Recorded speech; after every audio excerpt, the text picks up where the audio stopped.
Hey guys, Scott here. Just wanted to make an extremely quick starter guide to playing on the family side in Texas Chainsaw Massacre. Just real quick, no like visuals or anything, just right into it.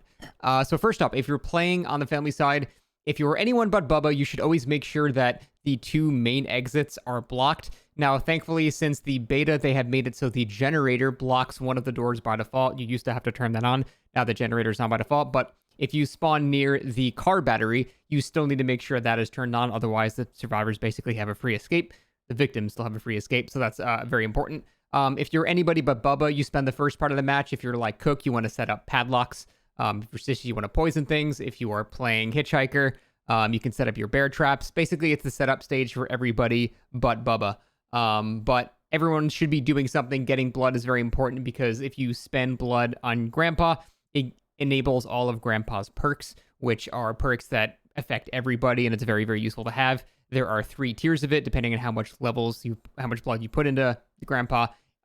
That's when each of those perks will come online on levels 1, 2, and 3, for example.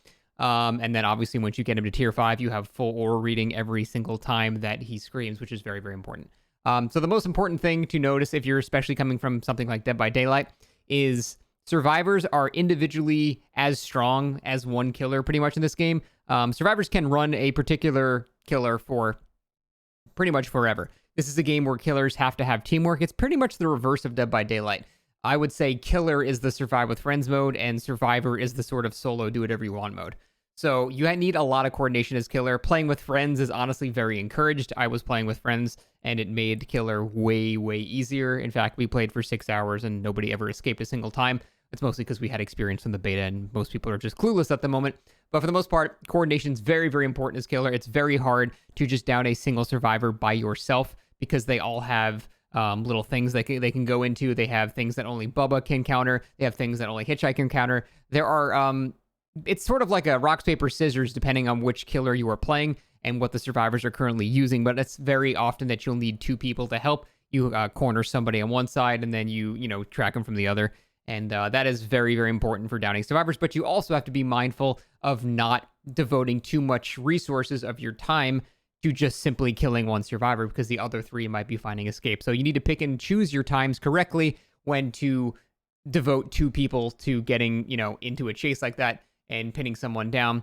In terms of not having communication, if you really don't want to use the voice chat, there are things like Cook has a perk where you can actually highlight the survivor that you hear with his power, which is very, very useful as well. And things like that will make having no communication not as bad. But for the most part, if you don't have communication, if you have a Cook on your team, wait for him to do this animation where he's trying to hear people, and then you can sort of follow him and hope that he heard someone.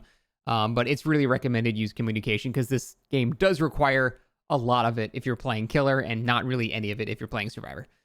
So those are pretty much just basic starting tips. In terms of picking your perks and blood webs and things like that, you will start off very easily getting level 1 perks, but they are very, very weak. And you need to use those perks to gain experience and level those perks up for later. So the progression requires you to use the weak perks as you level them up. It's not something like DBD where you can get them and just sort of bank them on the side. You need to use the weak perks in order to gain experience for it. So that can be a little annoying because some of the perks are very almost detrimental at the start. For example, there's one that makes you move much faster, but you also do less damage. And the first level of that is very detrimental. You do like 30% less damage and you only move 5% faster. But the last version, it's like 15% faster and 10% less damage. So having to use the perks that are not good for a while will hinder you for a bit, and it's a bit of a grind. But that's how you level your perks. They have to be equipped as well. It's also important to remember to level up your power as well.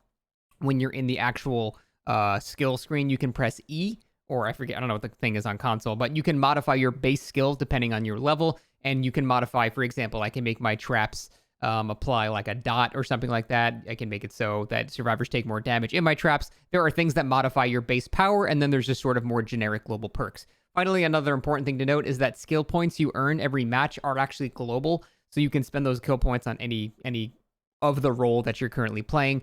So you can keep playing someone after they're maxed out, but still gain skill points and continue to level them as well. But yeah, teamwork, very important as killer. Perk selection, leveling perks, also very important. I would say make sure your 2 main exits are blocked.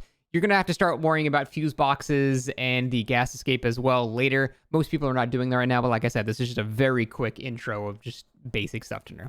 So that's it. I'll be playing this game more tomorrow. Thanks for watching.